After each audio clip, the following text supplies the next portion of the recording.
Ele começa... Pronto, tudo certo. Muito bom. Então, parece que vocês duas combinaram que é a Mônica que vai começar, é isso? Posso começar? Tá ótimo. Bom, eu li o texto de vocês e gostei muito do texto. Gostei muito, assim, da forma como vocês organizaram, né, por essa cronologia, né, que vai ali desde a década de 70 até os dias, né, atuais, e separando por décadas e fazendo essa correlação, né, do local, do regional, do global, passando, né, pela trajetória da Sílvia e uma trajetória, né, que está ali ligada, né, com o movimento feminista brasileiro e depois até pela sua trajetória, né, internacional, regional e global. Achei que está, assim, do ponto de vista até, né, acho que traz uma lição de, acho que de história do tema, né, enfim, eu gostei muito, assim, achei muito bom, gostei demais do texto. Queria até dialogar e ouvir um pouquinho vocês, né, dessa expressão do patinho feio, que eu, assim, quando eu li, o meu primeiro olhar, assim, para essa expressão foi de incômodo. Aí fiquei pensando se se a intenção é essa, de causar incômodo, porque, para mim, né, essa temática no feminismo é uma temática central, né, e acho que para nós, brasileiras, né, mulheres brasileiras, não é uma temática, é uma temática que tem sido muito difícil para nós, né? A gente, ao longo dessas décadas todas, e vocês pontuam isso, né?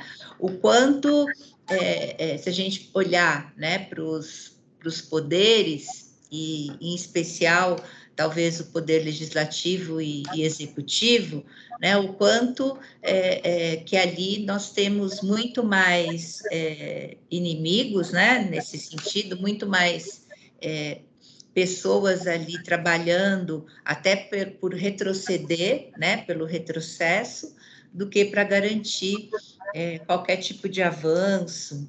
É um tema que eu acho que no Brasil, né, a gente sempre teve muita dificuldade de trabalhar. Acho que a gente tem no Brasil uma presença muito forte, eu acho, das religiões, né, católica, principalmente, mas também os evangélicos, né, acho que a gente tem uma presença muito forte, que dificulta muito, né, qualquer tipo de avanço, né, acho que o Brasil é um país ainda bem religioso, por mais que a gente, né, também faz parte das nossas reivindicações, né, a gente está sempre o tempo todo pontuando que o Estado é laico, né, que o Estado não pode assumir nenhuma perspectiva religiosa, mas a gente, acho que a gente tem, principalmente no poder legislativo, acho que um dos principais entraves a essa questão, né, a uma possibilidade de descriminalização ou de legalização. Na verdade, né, no Poder Legislativo, no Congresso, isso também ocorre com outros temas, né, com temas também que vão ter aí alguma correlação com a sexualidade, né, então, a gente teve, eu lembro, de a gente ter, talvez, na década de 80, ali, projetos no Legislativo para garantir a igualdade de direitos, né, para as pessoas homossexuais, né, por exemplo, e nunca foi adiante, né, e aí foi por decisão do Supremo Tribunal Federal, então foi o Poder Judiciário que veio a garantir essa igualdade de direitos, né, no que se refere à possibilidade de reconhecimento de união estável, de casamento, de adoção, das pessoas homossexuais, como também foi o Supremo, né, que tem ali decisões favoráveis da identidade de gênero, né, do reconhecimento da dignidade das pessoas trans, e também, né, foi através de decisão judicial, então também foi o Poder Judiciário que veio a garantir, né, uma outra possibilidade de aborto legal, né, do aborto previsto em lei,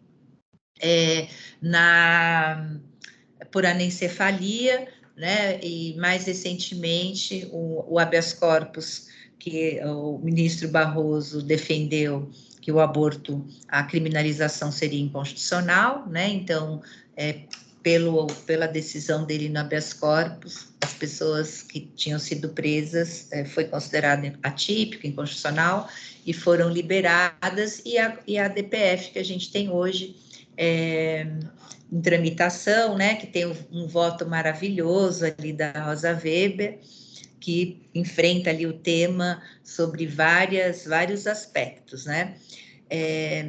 Então, assim, acho que, de certa forma, né, onde nós temos ganho algumas coisas, né, temos sido, assim, mais bem-sucedidas, no Poder Judiciário, né?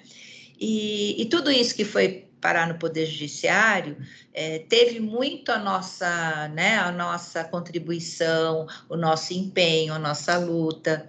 Então, assim, né, eu fico, mas por que o patinho feio? Ah, eu te explico. Posso te explicar antes de você prosseguir? Pode, Posso. claro. Eu não sei se a Melinha, que é mais próxima da minha idade, a história é linda do patinho feio. É que numa ninhada de patinhos, um. Não, ah, isso eu de- sei, a um- fábula eu sei. Eu não estou entendendo então, por que esse tema ele é o patinho feio. Eu acho que ele é o cisne desde sempre. não, não, para nós é. Por isso, eu acho que então faltaria, sabe o quê? Antes da introdução, já ter uma apresentação que fale do nome. O porquê? Porque para nós feministas sempre foi o cisne. Nós sabíamos que ele era o cisne, mas os outros, né, o tinham como um pato esquisito, diferente, que não fazia parte daquela ninhada, não é? E, na Uhum. realidade, era o cisne. Porque, para nós, só quando efetivamente nós tivermos essa liberdade absoluta, porque a pílula já nos deu bastante, mas ainda não deu de uma forma absoluta, não é? Então, eu imagino que nem que seja um parágrafo ou dois, nós devemos, então, já começar explicando, porque principalmente o pessoal jovem, né? Eu achei que você, quando falou, nem conhecia. Por isso Não, que eu eu conheço, apelei para a Amelinha. a fábula eu conheço. Ela chegou até hoje, essa fábula linda, hein? Hã? Mas o seu filho não conhece. Ah, eu acho que as Não, crianças, não, não, dessa geração, eles, essa não. eles têm pouco contato com essas fábulas, né, com os contos de fada, porque eu acho que também a maioria deles, né, a gente teve, eu tinha coleção dos contos de fada, tinha uns livros lindos, eu lembro disso, mas acho que são histórias assim, né, violentas. Você pegar aquela história das crianças lá que foram largadas na floresta para morrer, e Nossa, aí tem histórias feijãozinho, né? medonhas. Aí vai jogando feijãozinho para conseguir O bicho, voltar, nossa. né? São histórias assim tenebrosas, né? De morte, de violência. Então, eu acho que de uns anos, bons anos para cá, eu acho que os educadores não trabalham com esses contos. Pelo menos o Francisco está com 14. Eu não lembro dele ter. Acho que até teve, mas foi de uma forma bem crítica. Acho que eles chegaram a fazer um trabalho com conto de fadas, e tem uma coisa interessante que eu vou contar. Até preciso resgatar isso. Eles trabalharam com conto de fadas, eu não lembro exatamente como foi o trabalho, E eles fizeram, cada um fez um conto de fadas com aqueles elementos que tem em contos de fadas.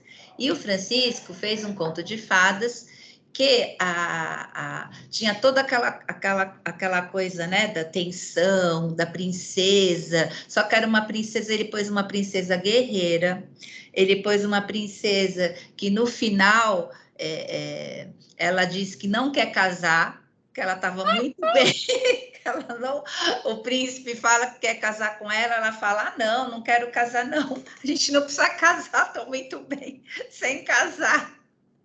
Então foi muito engraçado o conto de fadas que ele criou, que era o anticonto de fadas, né? Da princesa que não quer casar, que é guerreira, né? Então, muito curioso isso. Essa demais.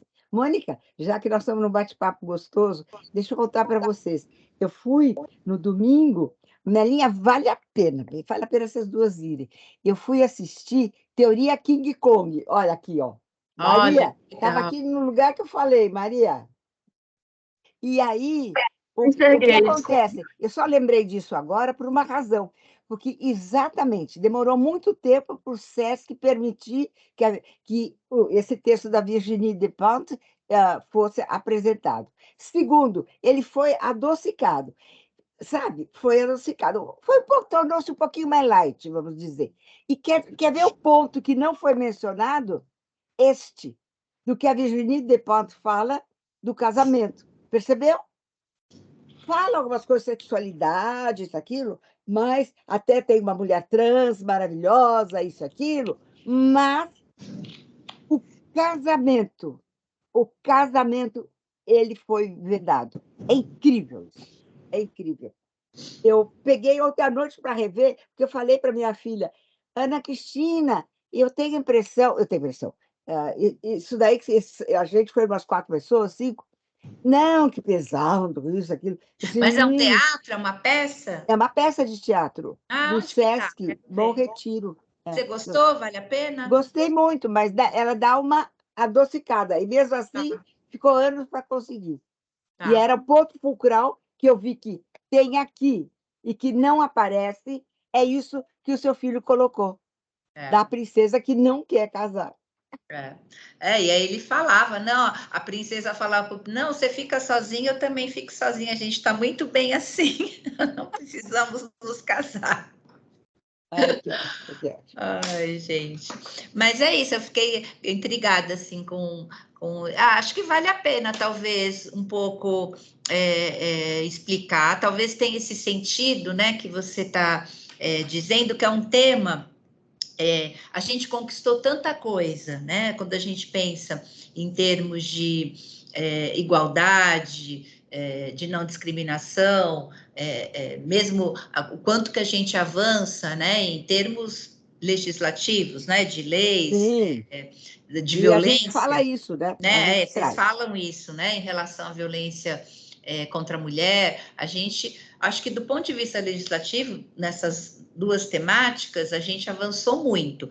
Não quer dizer que, na realidade, né, essas leis sejam efetivamente cumpridas, a gente sabe que ainda falta muito para a gente ter efetivamente igualdade na política, igualdade nos espaços de poder, ou mesmo viver uma vida sem violência, né, que é um direito nosso que está lá na Convenção de Belém do Pará, né? Então falta muito para a gente, né, no Brasil. Pelo contrário, né, eu estou até muito preocupada, assustada com isso. Os índices de violência contra a mulher têm aumentado, os feminicídios. A gente só vê uma escalada, né, e não uma diminuição. Então, de fato, né, a gente não está, do ponto de vista das políticas públicas do Estado, conseguindo efetivamente combater a violência contra a mulher. Embora, acho que se a gente analisar em termos legislativos, está faltando alguma coisa na lei, é isso? O problema é lei? Eu acho que não é. Né? O problema Concordo. aí está nas políticas públicas, tá? Eu acho que a gente abandonou muito, a gente teve esse governo aí de 4 anos que foi um retrocesso violento no âmbito da educação, né? Não se podia mais falar em gênero, nem educação sexual, nada disso, né? Isso virou um assunto proibido. As políticas antigênero, né? Tem análises disso, inclusive na América Latina, que também passaram, né, a ter aí uma ascensão internacional, inclusive, né? Não só no Brasil, né? Acho que a Sônia Correia, né, pesquisa muito isso a partir do instituto lá que ela coordena, então a gente tem isso, né? E realmente eu acho que se a gente olhar para o Brasil, acho que o tema do aborto, né, e o tema dos direitos sexuais e reprodutivos, eu acho que o tema a trincheira maior que a gente tem, né, para trabalhar. Muito difícil trabalhar o tema. Eu acho que também quem trabalha com o tema acaba sofrendo uma estigmatização, sabe? A gente não se furta, a gente não, né? Acho que a Silvia, a Melinha, vocês nunca se furtaram, né, de enfrentar isso, mas vocês sabem, né? A gente sabe, eu mesma, o quanto que de revés que a gente leva em relação a isso, né? Eu lembro há muitos anos que a gente fez foi a primeira vez que eu fui chamada na delegacia. A gente tinha feito um debate da descriminalização do aborto, eu, a Maria José Rosado, a Zeca, da Católicas pelo Direito de Decidir, na OAB.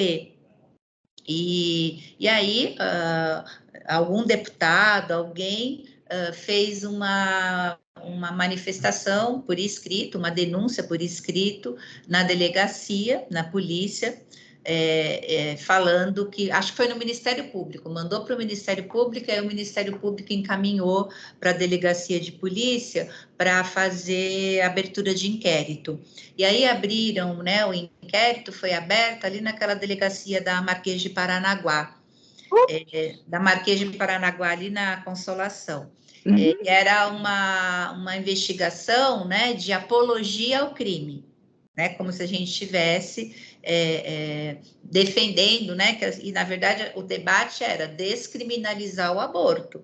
Isso não ninguém estava ali no debate falando façam aborto, né, não era isso.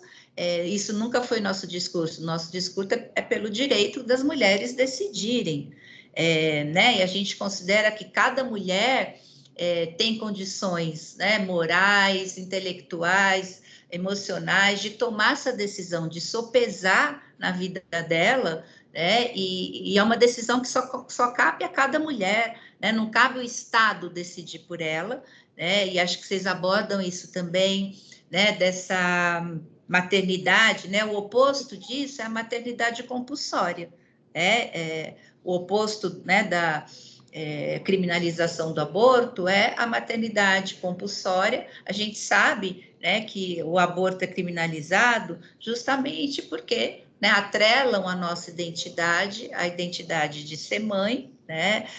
Há um controle, o aborto também é criminalizado por um controle da nossa sexualidade, né, do nosso corpo.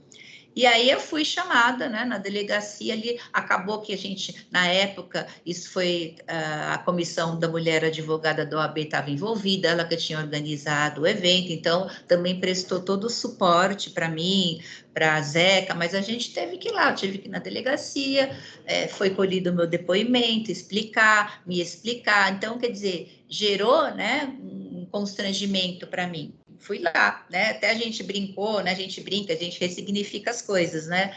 Como feministas. Isso para mim né, ponto no meu currículo, né? Claro. Mas é isso, né? A gente teve todo o apoio na época, mas é isso. E eu sei que você, Silvia, já sofreu também por ter escrito, né? Já sofreu censura, ou, né? Olha, não escreva isso.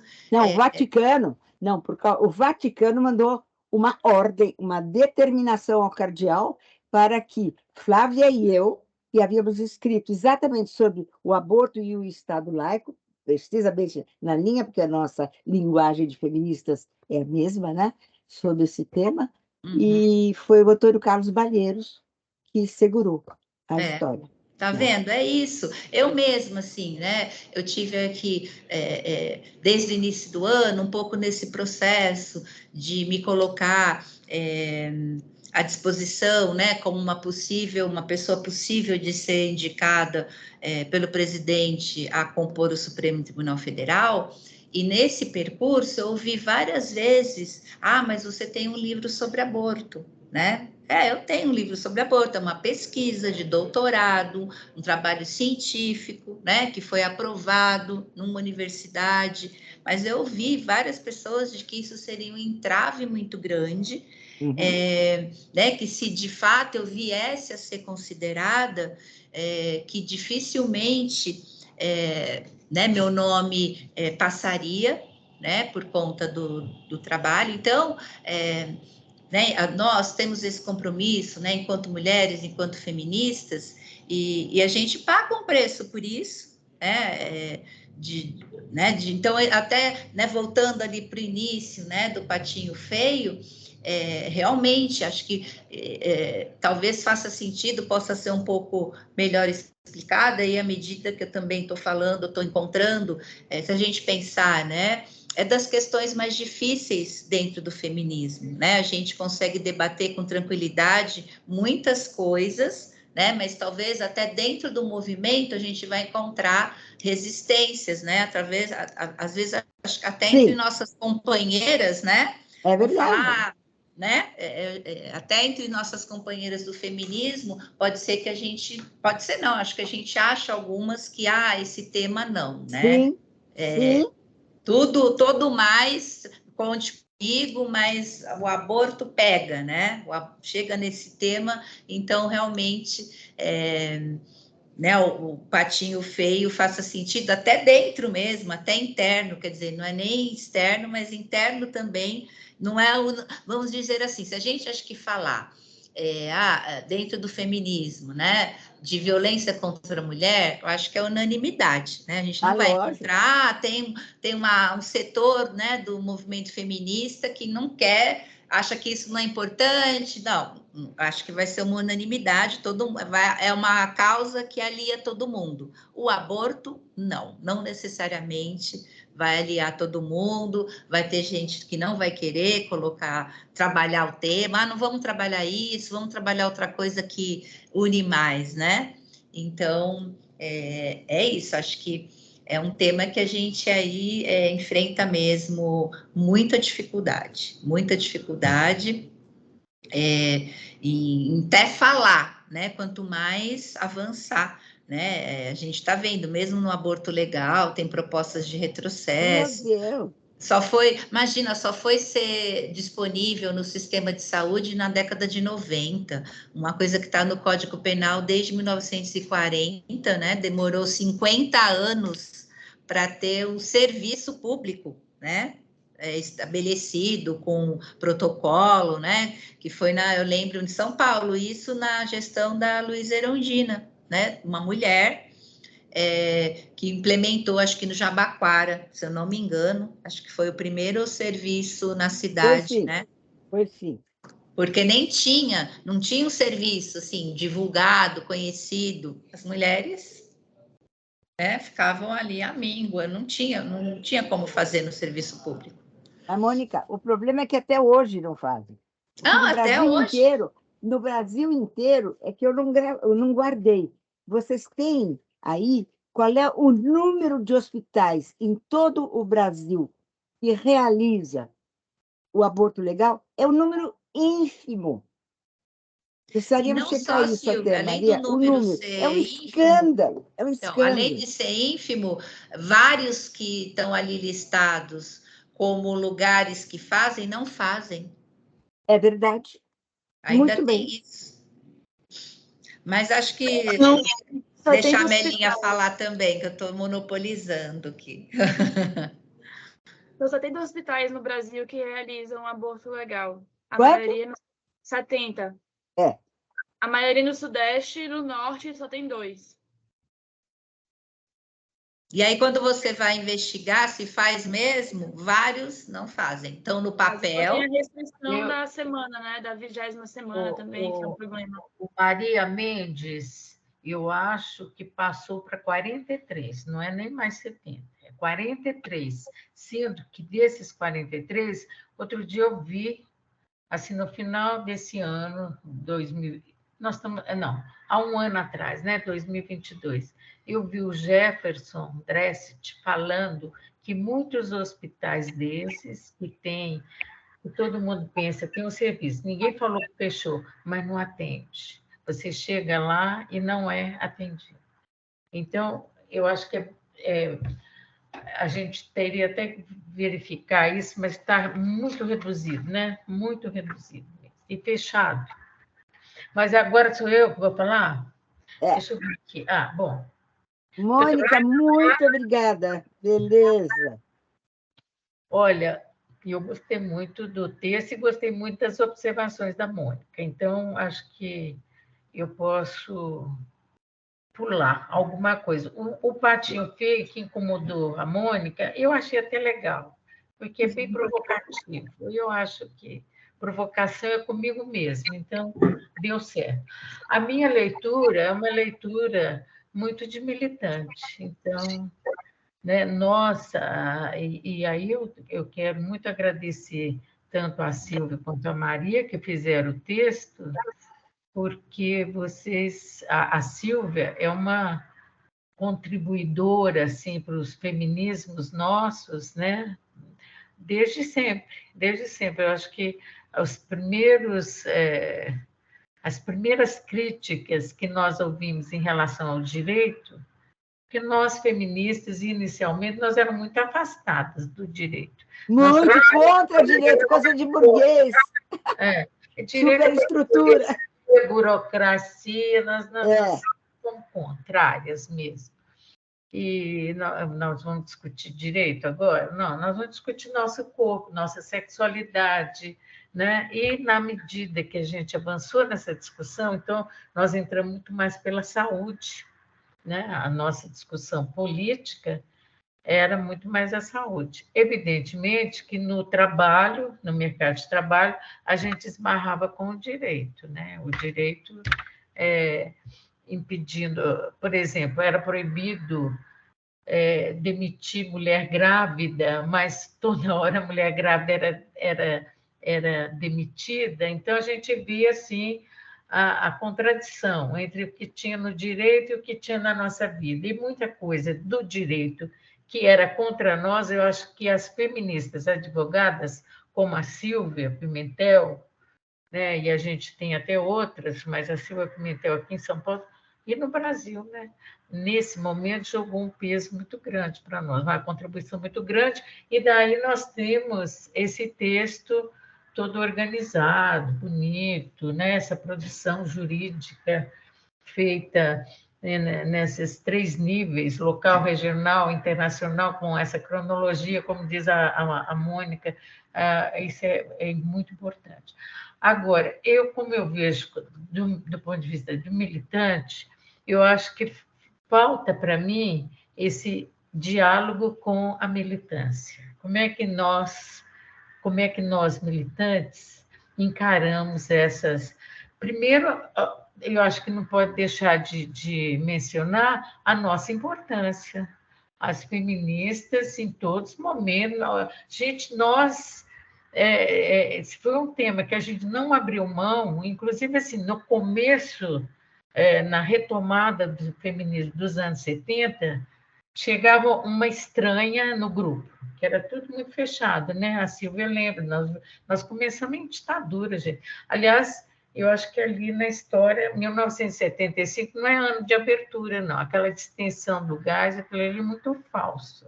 Porque você vai ver 1975, o assassinato de Vladimir Herzog, você vai ver os encontros, inclusive teve um encontro aqui em São Paulo, que era diagnóstico da mulher, né, na cidade de São Paulo, e que mulheres que conduziram esse encontro, que estavam à frente, foram presas, torturadas, com dentes quebrados. É o caso da Marise Egger, a gente não pode esquecer dela. Ela deu uma contribuição enorme, né? Então, quem você falou? Hein? O nome? Marise Egger. Meu Deus! Conheço muito, nossa, era muito próxima da Maria Zélia. Não, e o que ela contribuiu enquanto militante, organizando aquele encontro, articulando com a Arquidiocese de São Paulo. Não é mole. E o Vladimir Herzog sendo assassinado, e ela presa, né? Ela foi presa por causa disso, e vai ser muito torturada, inclusive com o bebê, né? Ela vai ter o peito necrosado, porque ela não podia amamentar seu bebê. Então, acho que quando eu leio isso, eu tenho meu lado aqui, sabe, dessa participação feminista muito forte, muito forte. Não, a gente não pode esquecer disso. Eu falaria vários exemplos disso, né? Dessa luta feminista e do enfrentamento, dessa resistência toda, como é que se deu.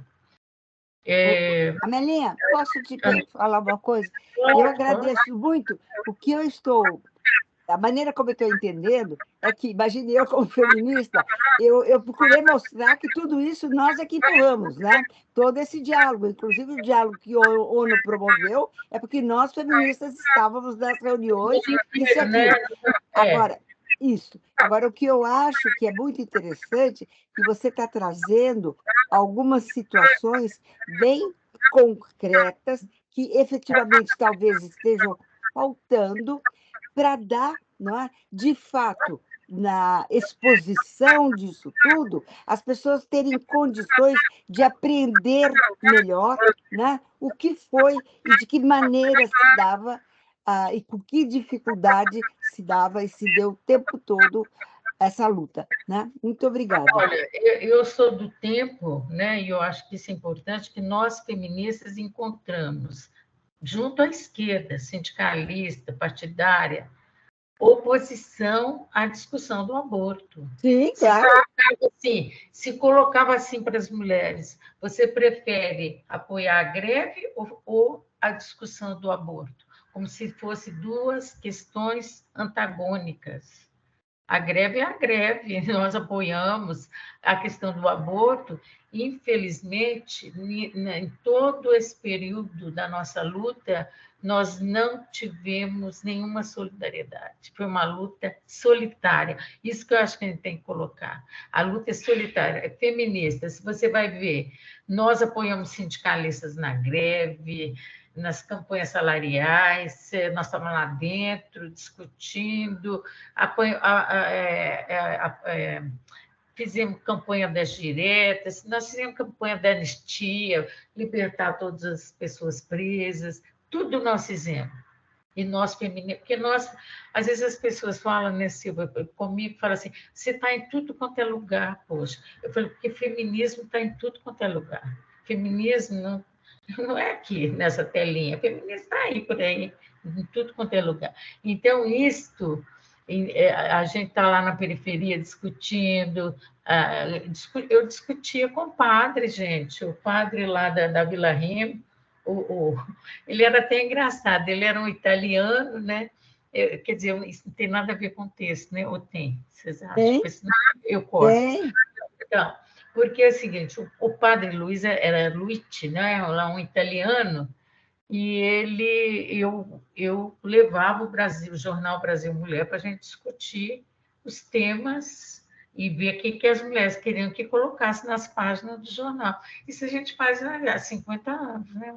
Nós vamos contar agora, daqui a pouco, 50 anos.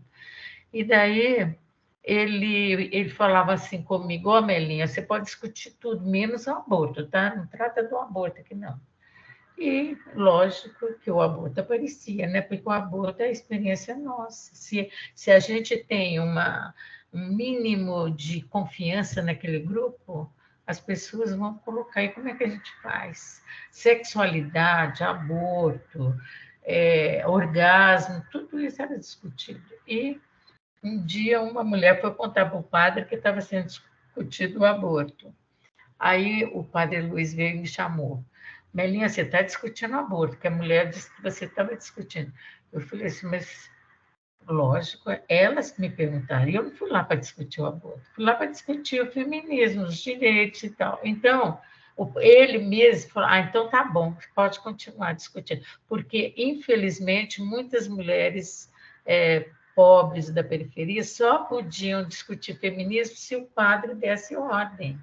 Aqui, isso é Brasil, isso é São Paulo, nós vivemos nisso. Então, quando a gente fala, é como no sindicato, você tinha que discutir no sindicato, mas quem te autorizava? Era um homem, diretor do sindicato. Porque se ele não autorizava, você tinha que ganhar o homem para poder fazer a discussão com as mulheres. Essa que é a verdade. E ganhar em termos, que você nunca ganha o homem, porque o homem é bem atrasado, de um modo geral, né, gente? São pouquíssimos homens que levantam essa bandeira aqui junto com a gente. Então, eu acho que essa discussão eu sinto falta dela no texto, porque eu acho que quem impulsionou essa produção jurídica da Silvia Pimentel foi muito movimento. Aliás, a Silvia estava sempre no movimento. Ela não estava... Eu até achava... dentro. Estava dentro do movimento. Ela estava lá dentro. A discussão estava lá dentro. Aí ela ia procurar como é que se diz, as questões jurídicas para ver como é que ia desenvolver isso no campo jurídico. Mas ela ia, e eu falo, movimento é o campo político. Aí eu acho que nós temos que trazer isso, né? E eu lembrei o seguinte, a Constituinte, nós discutimos, olha, Silvia, você participou, eu participei. A Constituinte existia, como diz a Mônica, e eu acho que muitas feministas temiam discutir o aborto, mas com medo do isolamento, porque você era isolada, você é estigmatizada, isolada, essa aqui, né? Então, isso existia, inclusive, no processo constituinte. Eu acredito que você tenha participado, nós participamos de tantas reuniões, e as reuniões que as mulheres feministas, algumas, não eram todas, diziam, não é conveniente a gente, cutucar a onça com a vara curta. Então, ali na Constituinte, que ali começou o Centrão, ali é um perigo e tal. E nós acompanhando, porque nós somos... com vara curta, nós nem temos vara, né? Na verdade, nós vamos na rua. Essa é ótima, vara curta, nós nem temos vara. Nós não temos a vara, mas nós vamos. Aí nós ficamos acompanhando e vimos que o Centrão estava articuladíssimo. Eu acho que a gente tem que pegar esses bastidores da Constituinte, porque ele estava articuladíssimo para colocar o direito à vida desde a concepção naquele artigo 5º. E aí que nós saímos com aquela campanha, nós vamos fazer a emenda popular, que depois recebeu o número de 65, a campanha na rua que nós fizemos, gente, colher assinatura, aquilo ali eu acho que foi uma das coisas mais lindas do movimento. Nós precisamos, Marinha. Hein? Isso mesmo. Lembra isso mais mesmo? Que isso precisa estar. Precisa. Essa campanha, a gente ficava ali no Teatro Municipal, ali na Xavier Toledo, ali tinha, naquela época, tinha aquele mapping, né? Aquela pracinha. Gente, nós enfrentamos tudo. E era assim, todas as organizações feministas. Ali nenhuma se furtou, não. Quando elas viram que nós fomos para a rua, foi todo mundo ali junto. Era chatíssimo você colher aquelas assinaturas, porque não é... às vezes fala abaixo assinatura, todo mundo pensa no Avaz, você põe lá e aperta um botão e já está assinado. Não, você tinha que convencer a pessoa, mostrar para ela. Cada uma, a discussão se dava, porque a importância da descriminalização, da legalização, e a gente até pôs um item, né? Tem essa proposta tem. Eu acho que eu até pus no meu livro, se eu não me engano, desse breve história. E a gente viu que tinha que pôr uma proposta, o aborto é um direito, você haja de acordo com a sua consciência, um negócio assim, não é obrigação. A gente tinha que discutir com cada pessoa que não era obrigação. Você não é obrigada a fazer aborto, claro que não. Você tem o direito de ter seu filho em condições melhores e tal. Isso a gente fez em cada um. Tinha que colocar o título de eleitor, tinha que colocar o endereço com o CEP, era essa a exigência o regimento para você encaminhar uma emenda popular. Não era assim. E foi duro, para você colher 30 mil assinaturas. Então, acho que isso aí é um dado importante, muito importante. Eu acho que essa prisão nossa também eu considero importante, porque nós somos presos, porque pichamos ali. Pichamos, não, nós tínhamos até um grafite muito bonito, muito bonito. Eu tenho até as fotos. Pelos direitos da mulher na Constituinte. Isso que nós escrevemos, e nós fomos presos por causa disso. Fomos presos pela Polícia Militar e depois fomos para a Polícia Federal, ali na Rua Piauí.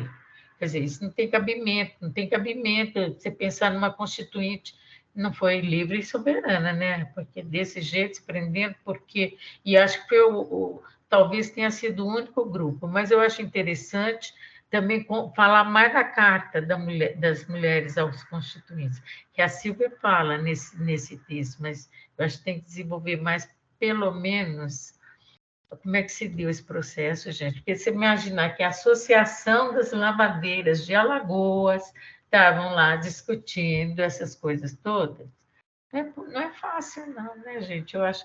E daí a gente pensar que o dia 28 de setembro foi criado por nós, pelas brasileiras.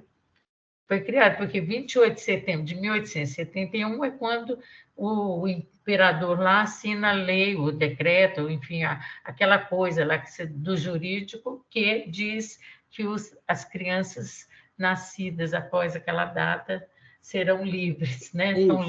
Estão libertas. É a lei do ventre livre, né? A lei do ventre livre. Essa lei, isso aqui foi aqui em São Paulo, inclusive, eu acho, que foi onde que começou a nascer isso. Nós fomos lá para a Argentina, eu me lembro tão bem, em 1990, teve o 5º encontro feminista latino-americano e caribenho lá em Buenos Aires, em São Bernardo. Nós fomos lá e colocamos essa data e a história dessa data.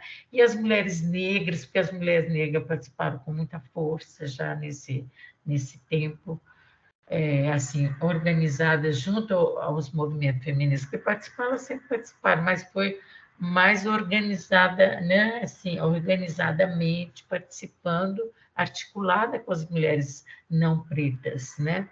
E aí saiu o apoio como Dia Latino-Americano, porque saiu lá em Buenos Aires e virou latino-americano em 1990. Então, eu acho que isso é muito importante, eu acho tão importante, porque esse 28 de setembro ele passa a ser reconhecido praticamente no mundo inteiro, né? Esse 28 de setembro, dia da descriminalização e legalização do aborto. E você lembrou muito bem, vocês duas lembraram muito bem, que esse ano teve uma participação maior. E aí eu acho que tem que, a gente, não sei, aí eu sinto necessidade, isso é minha, né? Não precisa mexer nada, não. Só essa onda verde na Argentina, isso aí, gente, essa experiência. Eu me lembro, em 1990, as feministas argentinas falavam: vocês brasileiras são muito mais avançadas nas questões de sexualidade, de corpo, do aborto, vocês são muito mais. E a gente ficava olhando assim, que nós somos mais. E elas conseguiram porque elas conseguiram no campo político. Eu acho que o que está faltando para nós é avançar mais no campo político, porque quando nós avançamos no campo político, a Mônica está lembrando aí do serviço, que chamava Serviço do Aborto Legal, que hoje não tem esse nome, mas chamava isso, Serviço do Aborto Legal. O primeiro serviço que nós criamos aqui no Saboia, né, que era no Javaquara, era isso. E para criar esse serviço, foi uma luta enorme dentro do poder aqui municipal, porque aqui tinha o secretário de Justiça, que era o Hélio Bicudo, ele era radicalmente contrário, ele queria trucidar a gente falar não, mas isso é lei, doutor Hélio, a gente explicava para ele, é lei, nós não estamos inventando nada, a gente só quer criar esse serviço, porque é lei. Quantas reuniões nós fizemos com ele? O Eduardo Jorge era mais avançado, mas o Hélio Bicudo, E a Luísa Erundina que bancou, é claro, uma mulher como a Luísa Erundina. Porque não parece pouco, né? Porque é legal, é legal, é legal, e não é.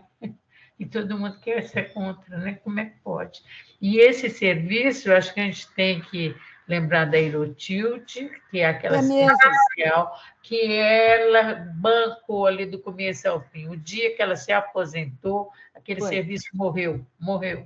Porque agora não tem mais concurso público para funcionar, né? Então agora é tudo meio terceirizado, e aí morreu o serviço. E lembrar daquele doutor Jorge. Gente, quantas vezes eles pediam para a gente ir lá visitar, para a gente sentar com eles, para eles desabafarem as suas mágoas. O doutor Jorge era ameaçado de morte. Você lembra disso, né? Você não lembra disso? O doutor Jorge era ameaçado de morte, que é aborteiro e tudo mais, entendeu? Você está falando do Eduardo Jorge? Não, doutor Jorge, o Eduardo Jorge era secretário de saúde. O doutor Jorge, como é que é? É um nome árabe que ele tem. Andalafte? É esse. Ah, claro, querido, nossa! Atrás, que já morreu. Aquele nossa. homem, gente, eu fazia reunião com ele, era assim, sabe quando é dar o colo para o cara chorar, sabe? Porque ele falou, Melina, não aguento, foi absurdo, é absurdo. E a gente falava, porque ele recebia cartas de ameaça, ele, a Irotilde, aquela turma. Eu acho que tem que, esse serviço do aborto legal, você tem que resgatar, porque parece pouco, mas é muito, né? Eu acho que são os avanços que nós tivemos, que a gente tem que destacar mais, porque o retrocesso... me lembra uma coisa. Me lembra uma coisa. Qual foi o ano que a Luísa Erundina, qual foi o período da Luísa Erundina em São Paulo?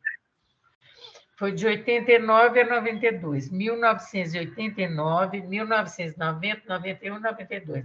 Ela, em 89, ela já começou a discutir, não por ela, porque ela tinha um monte de coisa para fazer ali, mas nós, feministas, grudamos nela, né, para discutir o serviço do aborto legal. Porque, se você lembrar bem, Silvia, foi uma tentativa lá no Rio de Janeiro, chegou até a fazer uma lei, a deputada Lúcia Arruda, que era do PT. Lembra da Lúcia Arruda? Sim, a Lúcia Arruda, lei, claro. O Brizola sancionou e depois não conseguiu, porque o bispo lá disse que não ia implantar isso. E criou tanta confusão que aquilo ali morreu ali. Mas não morreu, ali estava sementinha, né? Porque quando nós íamos aqui em São Paulo, falamos, aqui vai ser diferente, porque aqui a gente tem a Luísa Erundina, então nós trouxemos para cá. Então, foi em 89 a gente começou, em 90 a gente implantou esse serviço lá no Hospital Jabaquara. E isso, eu acho que são questões, porque senão se a gente não pensar mais nessa história, nesse envolvimento do movimento, parece que é muita derrota só, né? Mas tem esse movimento. Não parou esse movimento. No seu livro, Belinha, isso já está mais definido? No livro? Não é esse último, não. Esse último não. É um outro, lá no... É um outro que acho que está até esgotado, que chama Breve História do Feminismo e Mas acho que eu tenho. Ensaios, Tá. Eu acho que esse está melhor. Mas esse livro a gente colocou como base para alguns trechos. Só para avisar que a gente está acabando o nosso tempo aqui na reunião e tal, já vai fazer 1 hora. Acho que a gente pode... Não sei se a Maria quer falar mais alguma coisa, a gente pode ir encaminhando para o final. Não, eu queria só falar o seguinte, não esqueça que o ano que vem... Mais alto, por favor, Amelinha. Você não está ouvindo, não? Está ouvindo? Agora, melhorou. Então, em 2024, faz 30 anos das promotoras legais populares. As promotoras legais populares, todo ano, têm uma discussão a respeito das questões do aborto, no curso, todo ano. Quer dizer, são 30 cursos, né? Seria, em tese.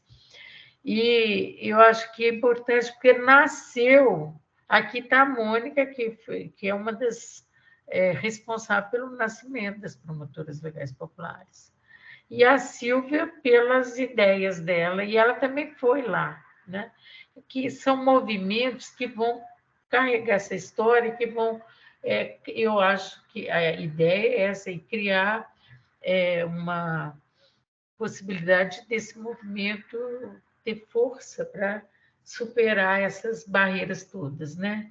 E aí, então, eu vejo que nós temos que ter, e nós associamos violência contra as mulheres, o aborto, do jeito que ele é colocado no Brasil, é uma violência de gênero, e a gente coloca violência de gênero e de raça.